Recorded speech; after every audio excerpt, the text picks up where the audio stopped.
Hola a todos, hermanos de batalla, y sean bienvenidos a este nuevo vídeo sobre reseñas de novelas de Warhammer 40.000.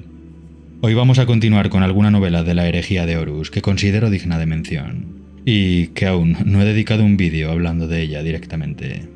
Vamos a continuar con cierto orden de las novelas que más me han gustado, como veníamos haciendo en vídeos anteriores, dedicando vídeos a las novelas que yo considero más importantes y me iré saltando las que en mi opinión son menos interesantes para leer. Así que para este vídeo es el turno de la novela número 41, El Señor de la Humanidad, escrita por mi autor favorito de Warhammer 40.000, Aron Dembski-Bowden. La novela cuenta con 380 páginas, viene con anglicismos como todas las novelas a partir de la número 21, y con un dramatis personae al comienzo del libro. Y esta es una de las novelas que tiene el título del libro más potente o representativo de todos: El Señor de la Humanidad.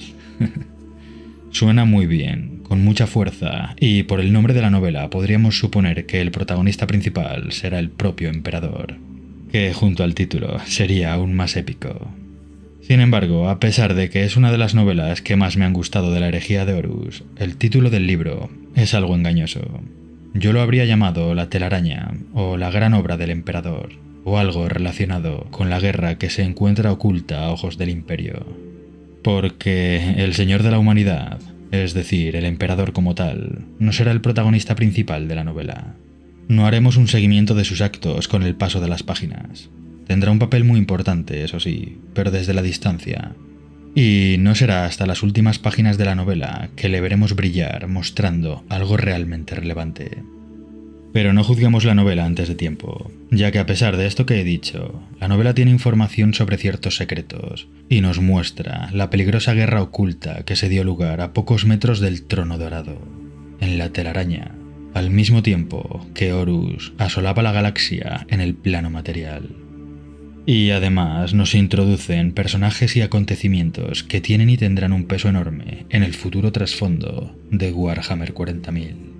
Y para los que les gusten los Custodes y las Hermanas del Silencio, que de hecho a mí estas últimas me encantan, pues estos serán los claros protagonistas de la trama. Y bueno, también el Mechanicum, o el Mechanicus, como lo queréis llamar. El Mechanicum tendrá un papel muy importante junto a las élites del emperador. Así que para los que les guste el Mechanicum, estos mostrarán algunos de sus juguetitos en esta novela. Así pues, la novela viene pegando fuerte. Profundizaré algo más sobre esto un poco más adelante. Por ahora me centraré en incluir la novela en una de las que para mí son las más importantes de las 54 novelas que componen la herejía de Horus. Y como en vídeos anteriores, voy a dejar por aquí todas las novelas de las que por el momento ya he hablado, indicando las que para mí son las más recomendables, y también de las que podríamos no leer, y aún así podríamos seguir disfrutando de la herejía de Horus. Aunque yo recomiendo leer todas las novelas que voy mencionando, tanto por importancia como por buena novela, y porque sé que la vais a disfrutar, y bueno, porque si no, seríais unos herejes. Y una vez ya hemos dado un repaso rápido a la lista de novelas más importantes, vamos a situar cronológicamente la novela número 41 en los acontecimientos que sucedieron durante la herejía de Horus. Y es que nos encontramos en el tramo final de la guerra. La herejía de Horus duró aproximadamente 7 años, desde que se declara la traición hasta la batalla final en Terra. Y los acontecimientos que narran en esta novela se sitúan apenas un año antes de esa batalla. Entre un año y un año y medio antes aproximadamente, para ser exactos. Es decir, estamos ya prácticamente al final de la herejía de Horus, y nos narrarán la guerra oculta de la que nadie en el imperio es consciente. La guerra que mantiene al emperador sumido al trono dorado, desde el mismo principio de la herejía, cuando Magnus el Rojo abrió por error el portal de la telaraña. 5 años de guerra continua.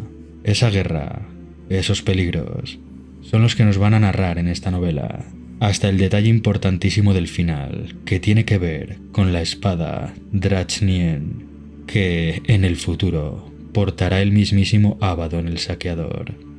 Pero no voy a adelantar acontecimientos. Esta es una novela muy recomendable, quizá la podríamos saltar, aunque yo no lo haría. Aron Dembski-Bowden es el mejor escritor de Warhammer 40.000 junto a Dan Abnett, y el que lea esta novela la va a disfrutar. Y antes de pasar a la reseña de la trama, voy a mencionar un relato de un libro de antología. Creo que este es un buen momento de hacerlo, ya que estamos en la novela del Señor de la Humanidad. Y es que, en la novela número 10, Cuentos de la Herejía, el último relato, escrito por Graham McNeill, y que tiene unas 80 páginas, el emperador sí será plenamente protagonista. Os cuento un poco más. El relato se llama La Última Iglesia, y está ambientado al final de las guerras de unificación de Terra, antes incluso de que los propios primarcas fueran dispersados por la galaxia. El emperador tiene como objetivo eliminar todo rastro de credo o culto religioso en Terra. Para ello, pone en marcha una caza de brujas, nunca mejor dicho, lo que le lleva a la última iglesia de Terra. Y es que yo soy muy fanático de lo religioso. Creo que hay un Dios que nos guía, que nos elimina obstáculos del camino y que encarga un propósito a cada ser humano en el complejo mecanismo de la historia de la humanidad. ¿Quién será ese Dios? La mente humana no es capaz de comprender los entresijos de algo tan superior y divino. Sin embargo, el emperador sí puede, y ser testigo de las palabras que tiene personalmente el emperador con el último sacerdote religioso en la última iglesia del planeta Terra, dedicados a la devoción de Dios, es simplemente sublime. En el relato tendremos un viaje filosófico que, a nivel individual, nos hará plantearnos la concepción de la existencia de Dios en nuestras propias vidas, acompañándonos en un viaje a través de los diálogos del propio emperador, debatiendo el sentido de la existencia de las religiones antiguas de la humanidad, en los momentos previos a destruir la última piedra de la última iglesia sobre el cuerpo del último de los sacerdotes devotos a Dios de la Sagrada Terra. Un relato sumamente interesante y de mis relatos favoritos de los libros de antología de la herejía de Horus. Aunque como tal, el propio libro Cuentos de la Herejía no es de mis novelas favoritas, ni siquiera es un libro que yo recomiende leer. Sin embargo, ese relato, La Última Iglesia, es oro puro. Y cuento todo esto porque el emperador y algunas curiosidades sobre su pasado y su paso por la herejía de Horus serán los protagonistas en el libro de El Señor de la Humanidad. Y para todo aquel que quiera saber más sobre el emperador, el relato que he comentado es imprescindible de leer. Y ahora sí, vamos a contar por encima lo que nos vamos a encontrar en esta novela. Como siempre, no desvelaré más de lo necesario, no haré ningún spoiler, ni diré quién muere ni cómo muere nadie. Sin embargo, al llegarnos por los últimos libros de la herejía de Horus, es posible que alguna información que aparezca en el vídeo pueda desvelar algún secreto que prefiráis no conocer. Y dicho todo esto, vamos con la reseña de la trama.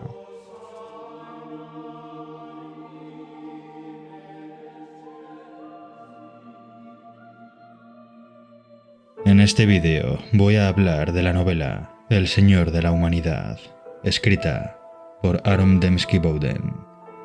La trama está ambientada en el milenio 31, en los momentos finales de la terrible guerra civil que lleva años asolando el imperio de la humanidad, y nos trasladaremos directamente al corazón del imperio, al interior del palacio imperial, junto al trono dorado, al portal que da paso a la telaraña. El emperador de la humanidad dedica la mayor parte de su poder a mantener cerrado el portal que su hijo Magnus el Rojo abrió por error, lo que permitió que toda entidad demoníaca de la disformidad pudiera entrar sin ningún tipo de límite al corazón de Terra. El emperador, recluido en su trono y con su inmenso poder, mantiene ese portal cerrado. Sin embargo, las fuerzas del caos, cada día que pasa, son más poderosas.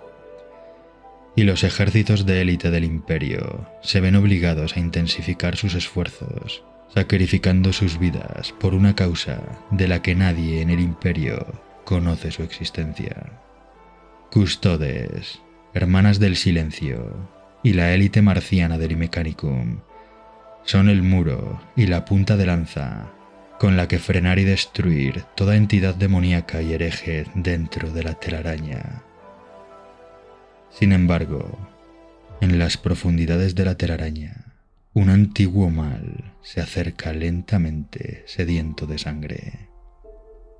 Un mal nacido del eco del primer asesinato, la encarnación de la esencia maligna de la muerte del primer humano. Antiguo, oscuro y poderoso. Un terrible demonio que pondrá a prueba a los mejores guerreros del imperio. Y que solo el mismísimo emperador será capaz de neutralizar. Draknien, el fin de los imperios.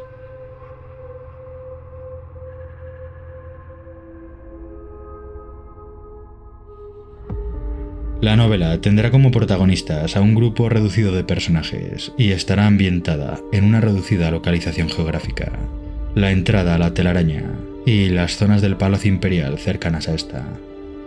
Para los hermanos de batalla a los que les gusten los custodes, tendremos a 2 de ellos como los principales protagonistas, teniendo el papel más importante de la trama. Y gracias a estos, conociendo detalles del origen del imperio y la vida pasada del emperador de la humanidad. Raendymion y Diocletian.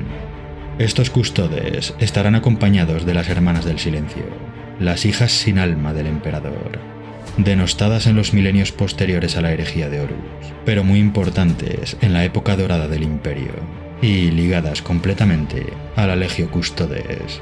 Y que a mí personalmente, las Hermanas del Silencio son de los personajes que más me gustan de Warhammer 40.000. Por otro lado, tendremos al Mechanicum.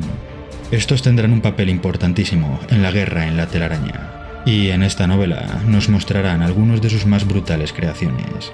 La Archimandrita. Para los que les guste el Mechanicum y sus juguetitos, esto también les va a encantar. Y por último, no podía faltar un gran personaje femenino en una novela de Aaron Dembski-Bowden. Este autor siempre incluye un personaje femenino carismático en sus novelas, pero siempre. Y en esta novela podrían ser perfectamente algunas de las Hermanas del Silencio.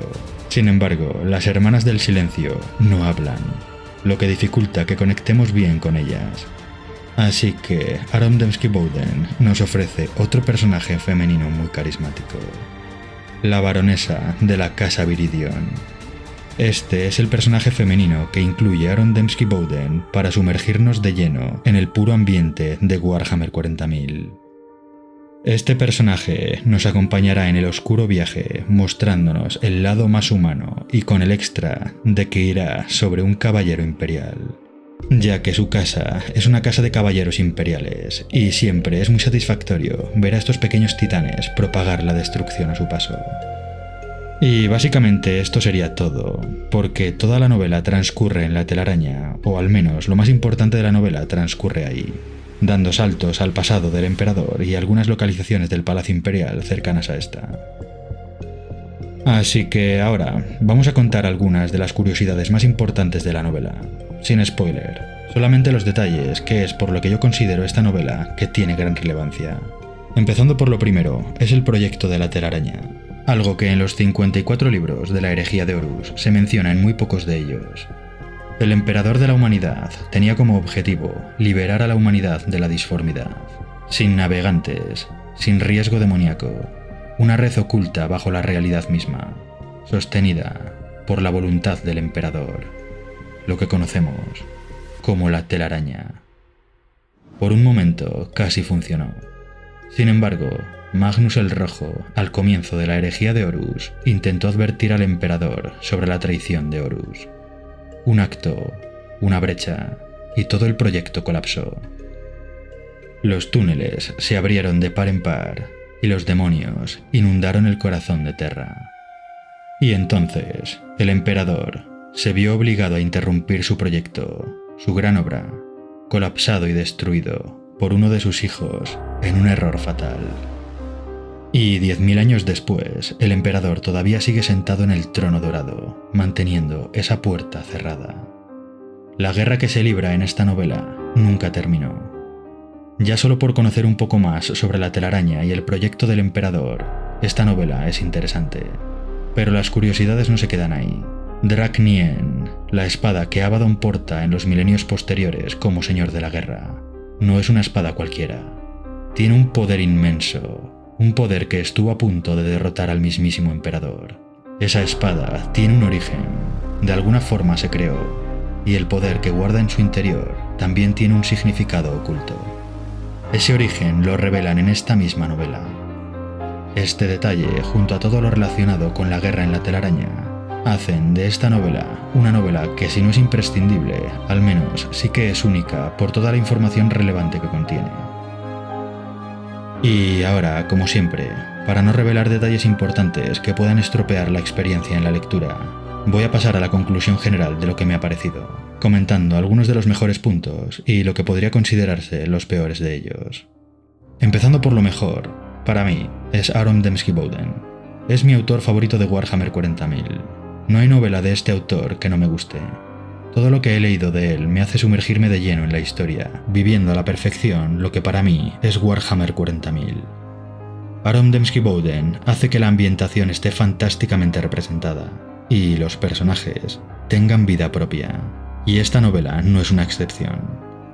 Otro punto que sobresale como positivo es lo que he mencionado antes sobre la información que nos revela sobre el trasfondo de Warhammer 40.000. Como ya lo he comentado con detalles, no me extenderé ahora. Sin embargo, sí que quiero mencionarlo, para que lo sigamos teniendo en cuenta. Y el último punto positivo a remarcar es que veremos al emperador en acción, tanto conociendo detalles de su pasado, como por verlo en batalla contra un enemigo sumamente poderoso. Leer sobre el emperador siempre es satisfactorio, pero hacerlo con esta cercanía y verlo también en batalla es simplemente brutal. Los puntos negativos, yo no saco ninguno realmente importante. Pero por mencionar algo, lo que sería lo más flojo, podríamos echar en falta más protagonismo del emperador, teniendo en cuenta el título del libro. Es un ser sumamente importante para el trasfondo de Warhammer 40.000 y muy poco documentado. Siempre rodeado de todo ese misterio y misticismo, esta novela hubiera sido perfecta para meter más páginas sobre el emperador de la humanidad. Sin embargo, se queda en un segundo plano, dejando que los custodes y otros personajes lleven el peso de la novela. No obstante, la conclusión general para mí es que esta novela es de las mejores de la herejía de Horus. A mí este estilo de novela sí que me gusta. Sin tanta acción, pero con mucho trasfondo, muchas conversaciones y momentos de misterio. Así que la considero una de las más importantes de toda la herejía de Horus y, por supuesto, os la recomiendo. Y eso es todo por hoy, hermanos de batalla. Espero que este vídeo os haya gustado. Como siempre, para mí ha sido un placer comentarlo. Y nos vemos en el próximo vídeo de novelas de Warhammer 40.000. Hasta pronto.